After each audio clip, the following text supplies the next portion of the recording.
So, Boker Tov L'Kulam, Bruchim Habayim. I'm not going to speak in Hebrew because I'll screw it up, but we do want to welcome you all here. I want to expand a little bit on some of the comments Joel made about our practice here and then go into some tax issues. First of all, I head up the tax practice here at Herrick.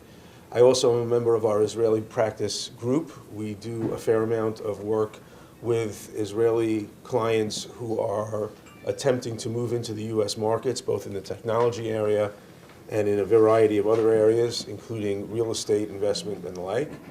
We also represent a large variety of of American and investors from other places who are interested in expanding their contacts to Israel. So we work in both directions. And I, with a number of my partners, are regular visitors to Tel Aviv and environs. I'll be back there in June. It's been a little bit of a drought for me. I haven't been there in a few months, but I try to get there 4 or 5 times a year to meet with our contacts there in the legal and accounting markets, and also with existing clients and hopefully potential new clients. So we're happy to set up meetings when we're in Israel. If there's any way we can help you or your colleagues, and after you learn a little bit more about what we do, maybe you'll find ways where that might be of value. Joel may have scared you a little bit about the horror stories that might occur if you don't take legal advice early. I'm afraid to launch into my pitch because I don't want to scare anybody anymore. But the U.S. tax system is a very complex and difficult environment to navigate, and it becomes even more complicated when you layer the Israeli tax system on top of it. So I spend a lot of time working with my colleagues in Israeli firms to try to arrive at the optimal structures for people who are trying to operate businesses here in the United States so that they minimize their tax exposure. So I'm going to point out a couple of things that you should know. Some of you may know it already. The U.S. tax system taxes different kinds of income in different ways and numerous times. So you need to figure out what the best way to structure your investments here is, and the best way to blend that with the optimal way to raise money. So for example, the U.S. Taxes operating businesses that generate operating income in one way, and it taxes investments in companies when you sell those companies and have gains another way. It's a difference between ordinary income and capital gains. For individuals, capital gains are taxed at a much lower rate than operating income. Moreover, for non-U.S. people, capital gains can often be exempt from U.S. tax completely. So there's a very, very strong incentive for people who expect their income to be in the form of capital gains to structure it in a way to avoid U.S. tax, particularly if they're coming from abroad.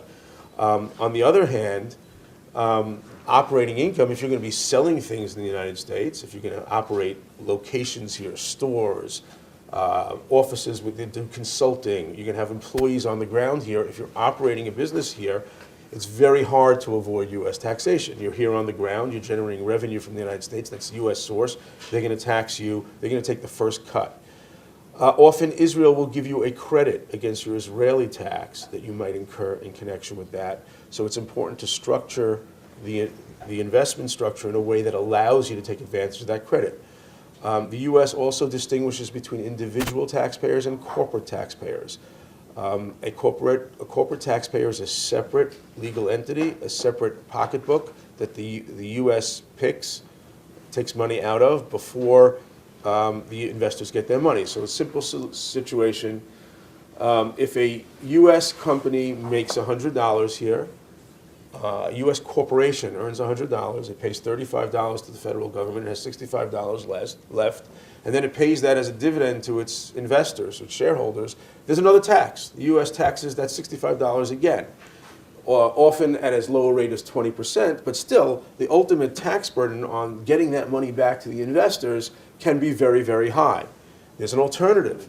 The alternative is to use what we call a pass-through entity, like a partnership or a limited liability company, which is a very, very efficient thing. It only taxes the investors once.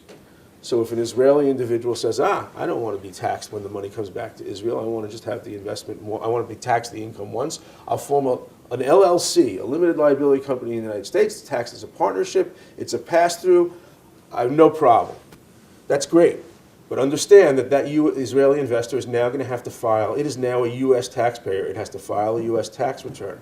That person, that individual who does that, is now in the U.S. tax system. Not every non-U.S. person wants to get a tax ID number and become a friend of the IRS.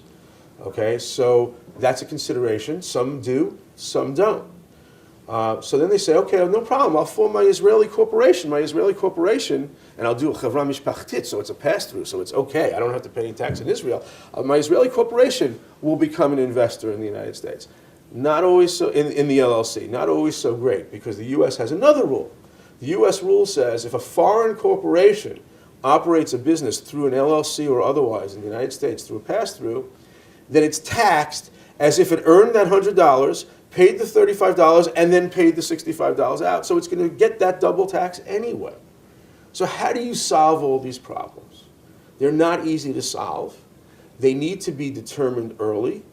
We have a number of structures. We have some what we call off-the-shelf structures that we use for foreign investors, which means if you want to keep it simple, you want to keep it cheap, you don't want to spend a lot on lawyers, we have some basic solutions that we use for investors who are trying to set up their entities and their operations in the United States. And then we have more customized solutions for more sophisticated issues and more sophisticated problems. For example, you have a group of US and Israeli people together who are going into a business. You can't use an off-the-shelf solution for that group because the US people have a certain tax goal and the Israeli people are going to have another tax goal. You need to have a customized solution for that. The last thing I want to point out, and if I had a couple of hours, and if we do this, if you would like me to come when I'm in Israel in June and give you a 2-hour seminar on tax structure in the United States, that would be my pleasure. But I'm not going to do it here. I just want to alert you to these issues because they're fundamental. In the U.S., if you form a corporation, and you will get pressure from VCs, say just form a corporation. They like to buy preferred stock. That's the simplest thing they do. They don't want to know from pass-throughs. Or they're learning. They're getting better. They're becoming much more accommodating to LLCs and partnerships. And by the way, the Israeli government looks at LLCs and partnerships differently, so that choice has to be made as well from an Israeli point of view. But assuming for a moment that you form a corporation, exiting a corporation is expensive, okay? If you take assets out of a corporation, the IRS treats that as a taxable event. If you take money out of an LLC, or you convert an LLC to a corporation, that's easy. You know, there was an old advertisement campaign here in the United States. I don't know if anybody knows. There was a product called a roach motel. It was used to catch jugim, to catch cockroaches.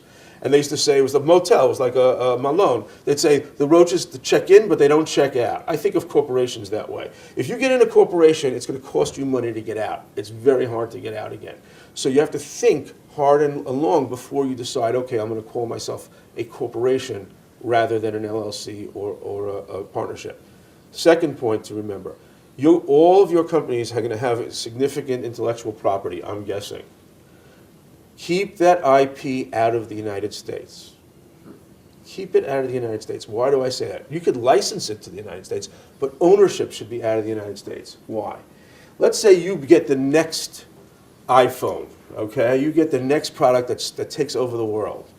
If your IP is in the United States, every time you license that to someone in Asia and to Europe and South America and everywhere else in the world, the royalties are going to come into the U.S. tax system and be taxed at up to 35-45% tax rate. Okay? You're trapping all of your income into the U.S. tax system. If you want to then say, hey, wait a minute, I made a mistake, I kept this in the United States, I want to move it out, the U.S. generally taxes exits of IP from the United States at a very, very onerous rate. They have something called a super royalty rule, which means even if you sell it at today's fair market value, they're going to keep taxing you on the money you earn on that royalty. So what you want to do, and what's typical in these situations, is you create a non-U.S. holding company to hold your IP, and if you form your U.S. arm that's going to do marketing here, license it to the United States. What are you doing now? You're taking royalties out of the United States. So not only are you keeping the royalties from Europe out of the United States and from Asia out of the United States, you're taking payments of royalties out of the United States system that are deductible, that reduce your tax here, and you're paying them to Cyprus, the Netherlands, Liechtenstein, whatever it is we choose as the right place to put that. Okay? So that's the second very important message I have for companies that are setting up operations in the United States. The third thing I warn people who are setting up companies in the United States is don't forget your personal taxes. Okay? People, they worry about the company.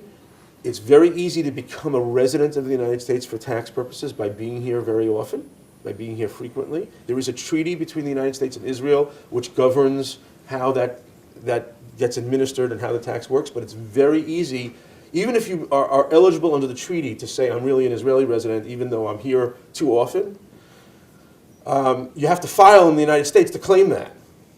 Okay? You have to file a tax return to claim treaty benefits. So, basic rule, if you're here 183 days during the taxable year, you're a resident here. If you're a green card holder, you're a resident here. Okay? You have to pay tax not only on your U.S. income, but on all your income around the world, if you're a resident in the United States. All right? 183 days sounds, okay, no problem, less than half the year. I spend half my year in Israel, half my year. I just make sure I'm not here. Problem is, there's a formula for calculating your substantial presence here, your 183 days. The net rule is if you're here more than 120 days in any year, you risk, based on a multiplier, being treated as being here for 183 days, and you've blown it. Okay, then you have to rely on the treaty. Not the end of the world, you just got to remember to file a tax return. All of a sudden, you're filing a tax return in the United States, where you never thought you'd have to do that. Okay. So the buyer said, not a problem, not a problem. Just give us your satisfaction of the federal estate tax lien. That's the inheritance, Yerusha. There's a tax on inheritance here in the United States. So the widow in Israel says, what are you talking about, U.S. tax? I'm not paying U.S. tax on this. I live in Israel. Because the company was here in the United States, there is an estate tax that's imposed when the owner dies. Okay? The deal fell apart because she refused to pay the IRS any money. Now, it's very hard for the IRS to chase this woman, obviously. She said, no, I'm not paying that. The deal fell apart. Everybody else, the buyer walked away. And the federal government has achrayut on that asset. You can't transfer that asset without getting a release from them. Okay? How do you avoid that? There are strategies to avoid that. There are structures to avoid that. But it's something to be aware of. It's a personal tax liability that arises when you own assets here. Okay, so anyway, that's the one horror story I want to tell. That was really bad. It was a $40 million deal that went away. I have no idea what happened to that company afterwards. We were representing the buyer. So what's the message? The message is, come talk to us. We understand that companies at early stages can't afford to hire a team of lawyers to address all these issues. But we're happy to help. We're happy to make the investment. We're happy to broaden our network of contacts in the Israeli market. We're very, very bullish about the Israeli market. We love it. I love to go because where else can I get a cafe hafuch that's decent? There's no way we won't sit and talk to you and see if there's a way we can work together. I'm sure there's better. I'm just making a joke. I'm making a joke, okay? Cut me slack. I love to go to Israel, okay? So whatever opportunity we have to help you in any way, with advisors, we know a lot of it's hard to imagine that there's a situation where you would come to us and say, who should we use in Israel? But the truth of the matter is there are times when we have knowledge of the advisors in Israel who know the New York market or the US market better. Every advisor I know in Israel, every lawyer and accountant I meet in Israel is the expert, the mumche. He's the one who knows everything. Some of them, yes. Some of them, no. We've worked with a lot of them, and we can help you with that. We can help you. We also one of the things we like at this firm to do is to introduce our potential clients and existing clients to each other so that they can make deals. The better they do, the better we do. We like to make shidduchim, so please talk to us. We'll make ourselves available over the next couple of years. If you want to set up some meetings when we visit in June, we're happy to do that as well. And really hope everything is hatzlacha over the next couple of days. So thank you.